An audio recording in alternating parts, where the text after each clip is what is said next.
पूजा को देखते ही बाबा ने रोना शुरू कर दिया था और माँ चिल्लाना शुरू हो गई थी। माँ बोली, बाप ने बुला लिया और बेटी दौड़ी चली आई। अरे हम मियाँ बीवी के बीच में पड़ने का हक किसी को भी नहीं है। आज हम झगड़ रहे हैं तो कल प्यार भी करेंगे। 55 साल हमने साथ गुजारे हैं। मैं अपने बीच में किसी को भी नहीं आने दूंगी। मैं इसके साथ नहीं रहूंगा। तुम मुझे अपने साथ ले चलो। कहते हुए बाबा बच्चों की तरह फूट फूट कर रो पड़े। मैं तुमको छोड़ने वाली नहीं हूँ। तुम जहाँ भी जाओगे मैं भी साथ चलूंगी। माँ बोली, तुम दोनों आपस का झगड़ा बंद करो और मुझे बताओ क्या बात है। यह मुझे नोचती है, नोच नोच कर पूछती है कि नीना के साथ मेरे क्या संबंध थे। जब मैं बताता हूँ तो विश्वास नहीं करती और नोचना शुरू कर देती है। अच्छा अच्छा, दिखाओ कहाँ नोचा है। झूठ बोलते हो। नोचती है तो कहीं तो निशान होंगे। बाबा दिखाओ तो कहाँ नोचा है। बाबा फिर रोने लगे। बोले, तेरी माँ पागल हो गई है, इसे डॉक्टर के पास ले जाओ। इतना कहते हुए उन्होंने अपना पाजामा उतारना शुरू किया। माँ तुरंत बोली, अरे पाजामा क्यों उतार रहे हो? अब बेटी के सामने भी नंगे हो जाओगे? तुम्हें तो नंगे होने की आदत है। बाबा ने पजामा नीचे करके दिखाया। उनकी जांघों और नितंबों पर कई जगह नीले पड़े हुए थे। कई दाग तो जख्म में बदलने लगे थे। वह बोले, देख तेरी माँ मुझे यहाँ नोचती है ताकि मैं किसी को दिखा भी ना पाऊं, पीछे मुड़कर दबा भी ना लगा सकूं। हाँ हाँ, मैं नोचूंगी। जितना कष्ट तुमने मुझे दिया है उतना ही कष्ट मैं भी दूंगी। इतना कहते हुए माँ उठी और एक बार जोर से बाबा की जांघ पर फिर चूंटी काट दी। बाबा दर्द से तिलमिला उठे और पूजा के पैरों पर गिर कर बोले, बेटी मुझे इस नरक से निकाल ले। मेरा अंत भी नहीं आता है। मुझे कोई दबा दे दे ताकि मैं हमेशा के लिए सो जाऊं। अरे ऐसे कैसे मरोगे? तड़प तड़प कर मरोगे। तुम्हारे शरीर में कीड़े पड़ेंगे। माँ चीखी। 24 घंटे पहले ही पूजा का फोन बजा था। सुबह के 9 बज चुके थे पर पूजा अभी तक सो रही थी।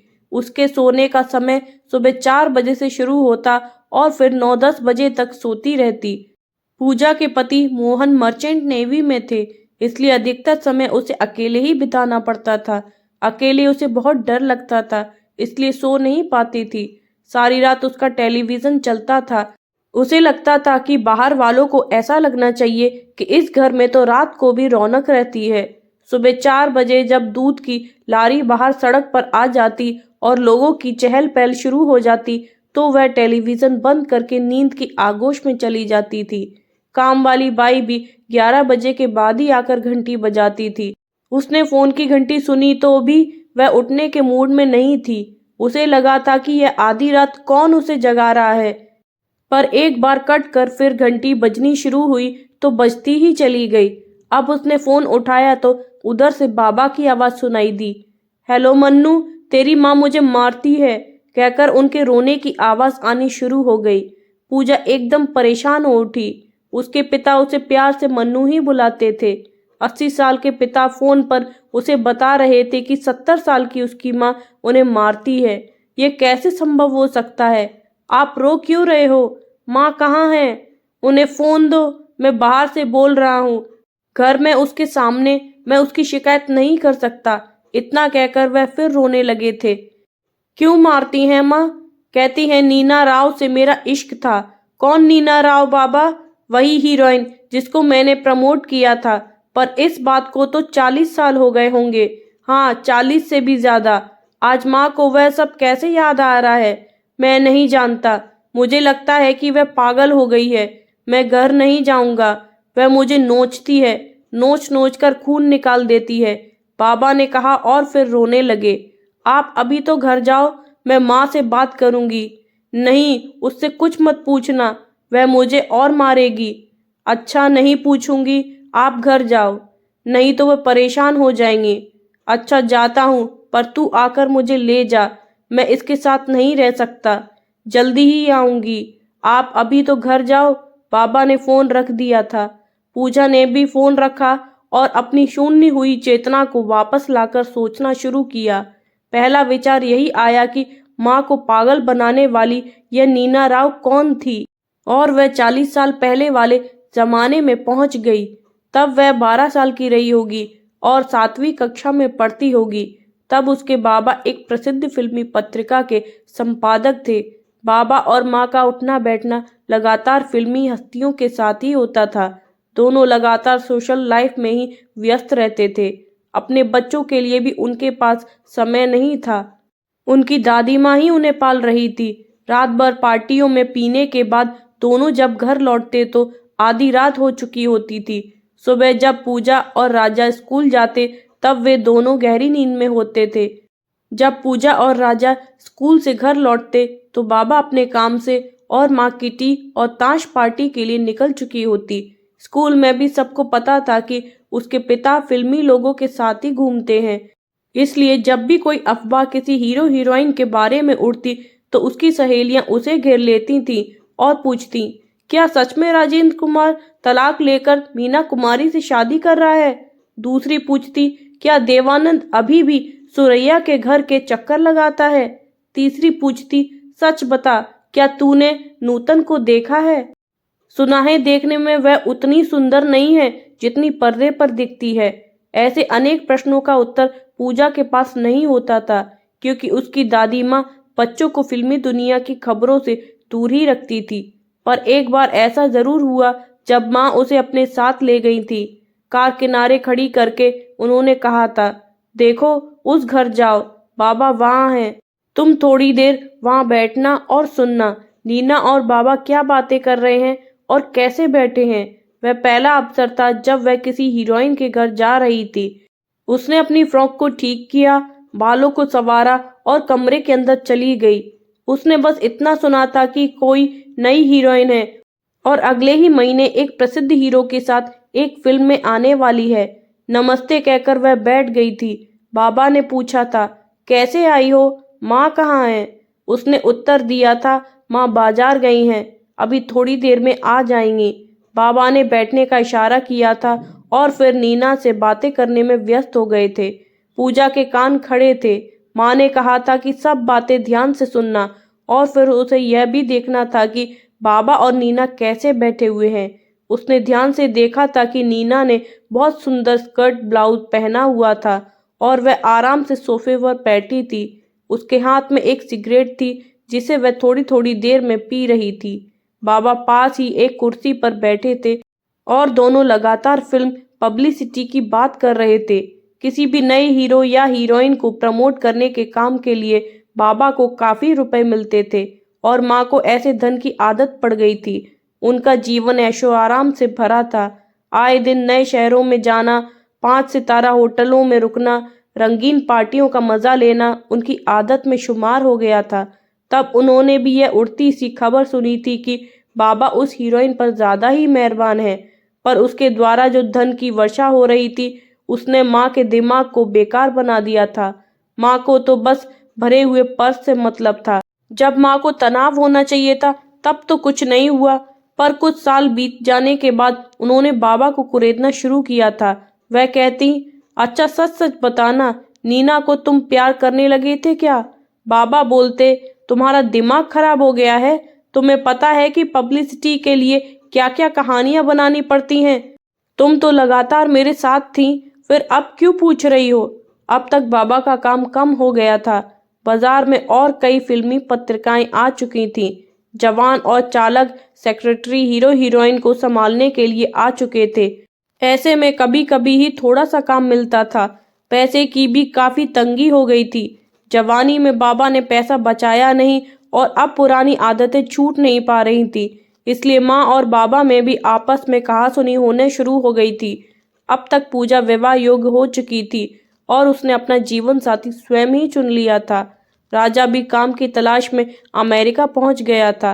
बुरी आदतें और अनियमित दिनचर्या के कारण बाबा की सेहत भी डगमगाने लगी थी। चारों तरफ से दबाव ही दबाव था। अब माँ के गहने बिकने शुरू हो गए थे। ऐसे में जब भी माँ का कोई गहना बिकता, अपना गुस्सा इसी प्रकार से बाबा से प्रश्न करके निकालती। कभी पूछती, अच्छा उस साल दीपावली पर तुमने रात नीना के घर गुजारी थी ना? घर में और भी कोई था या तुम दोनों अकेले थे? बाबा जो भी उत्तर देते उस पर उन्हें विश्वास नहीं होता। ढलती उम्र, बालों में फैलती सफेदी और कमजोर होते अंग प्रत्यंग उन्हें अत्यंत शंकालु बनाते जा रहे थे। अब तक केवल माँ की जबान ही चलती थी। फिर पूजा का विवाह हो गया और वह विदेश चली गई। उसके पति की नौकरी अच्छी थी, इसलिए वह हर महीने माँ और बाबा के लिए भी पैसे भेजती थी। घर उनका अपना था, इसलिए आधा घर किराए पर दे दिया था। वहां से भी हर महीने पैसा मिल जाता था। इस प्रकार दोनों का गुजारा भली प्रकार से चल रहा था। बीच बीच में पूजा का चक्कर मुंबई का लगता रहता था, पर तब तक उसने कभी इस बात की ओर ध्यान नहीं दिया था कि दोनों का आपस में झगड़ा किस बात को लेकर होता है। माँ कभी कभी उसे भी जली कटी सुना देती थी। बोलती, अरे बाबा ने जवानी में बहुत मस्ती मारी है, अभी वैसा नहीं है, इसलिए झुंझला रहे हैं। अब इस बूढ़े को कौन मुंह लगाएगा। माँ चुप हो जाओ, बाबा के लिए ऐसे कैसे बोलती हो। तुम भी तो मस्ती मारती थी। नहीं नहीं, मैं तो सिर्फ ताश खेलती थी। इनकी मस्तियां तो हार्ड मास की होती थी।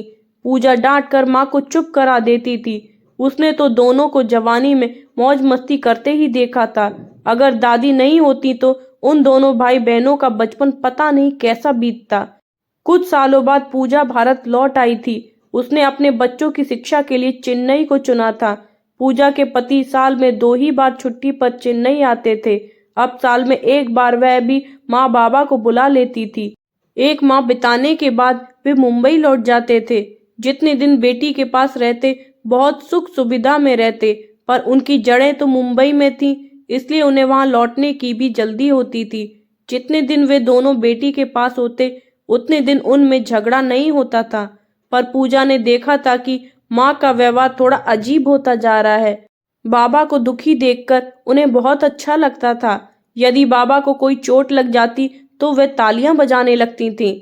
उनकी इस बचकानी हरकत पर पूजा को बहुत गुस्सा आता था और वह माँ को डांट भी देती थी। लेकिन आज के फोन ने पूजा को हिलाकर रख दिया था। इतने बूढ़े पिता को उनकी जीवन संगिनी ही मार रही है और वह किसी से शिकायत भी नहीं कर सकते हैं। उसने कुछ सोचा और मुंबई अपने मामा को फोन मिलाया। वह फोन पर बोली, मामा, माँ और बाबा कैसे हैं? इधर आपका चक्कर उनके घर का लगता था? नहीं, मैं 1 महीने से उनके घर नहीं गया हूँ। मेरे घुटनों में बहुत दर्द रहता है। मैं कहीं भी आता जाता नहीं हूँ। क्यों, क्या बात है? उनका हालचाल जानने के लिए उनको फोन करो। सुबह बाबा का फोन आया था, रो रहे थे, मुझे बुला रहे हैं। आप जरा देखकर आइए, क्या बात है? इतनी दूर से आना आसान नहीं है। तुम कहती हो तो आज ही दोपहर को चला जाता हूँ। तुम मुझसे वहीं बात कर लेना। ठीक है, मैं 2 बजे फोन करूंगी, कहकर पूजा ने फोन रख दिया। अब किसी भी काम में पूजा का दिल नहीं लग रहा था। समय बिताने के लिए उसने पुराना एल्बम उठा लिया। उसके बाबा और माँ की फोटो हर हीरो हीरोइन के साथ थी। नीना राव के साथ एक फोटो में उसने माँ बाबा को देखा। नीना राव कितनी खूबसूरत थी। पूजा ने तो उसे पास से भी देखा था। उसकी गुलाबी रंगत देखते ही बनती थी। नीना राव की सुंदरता के आगे माँ भी फीकी लग रही थी। इस फोटो में बाबा ने दोनों औरतों के गले में बाहें डाली हुई थी। नीना की सुंदरता देखकर पूजा ने सोचा, तब माँ को जरूर हीन भावना होती होगी, पर बाबा का काम ही ऐसा था कि वह उनके काम में बाधा नहीं डाल सकती थी। जब नीना को प्रमोट किया जा रहा था तब बाबा का अधिक से अधिक समय उसके साथ ही बीतता था। तब माँ अपनी किटी पार्टियों में व्यस्त रहती थी। हर जगह वह बाबा के साथ नहीं जा सकती थी।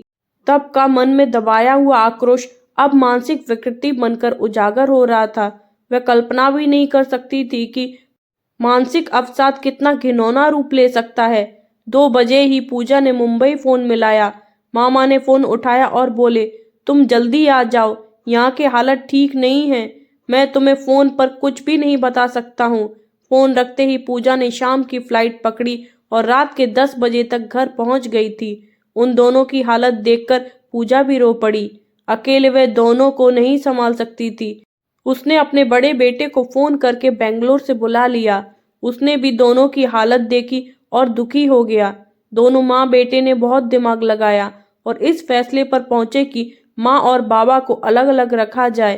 पूजा बाबा को अपने साथ ले गई और माँ को एक नर्स और एक नौकरानी के सहारे छोड़ दिया। माँ को बहुत समझाया और साथ ही धमकी भी दे डाली, सुधर जाओ नहीं तो मेंटल हॉस्पिटल में डाल देंगे, तुम्हारा बुढ़ापा बिगड़ जाएगा। एक छोटे बच्चे की तरह बाबा पूजा का हाथ पकड़कर घर से बाहर निकले और तेजी से जाकर कार में बैठ गए। उस अप्रत्याशित मोड़ ने माँ को स्तंभित कर दिया था। वह शांत होकर अपने बिस्तर पर बैठी रहीं और नर्स ने उन्हें नींद की गोली देकर लिटा दिया। कल से ही इनका इलाज शुरू होगा। फ्रेंड्स, आपको ये स्टोरी पसंद आई हो तो वीडियो को like, comment, share and subscribe ज़रूर करें। Thank you.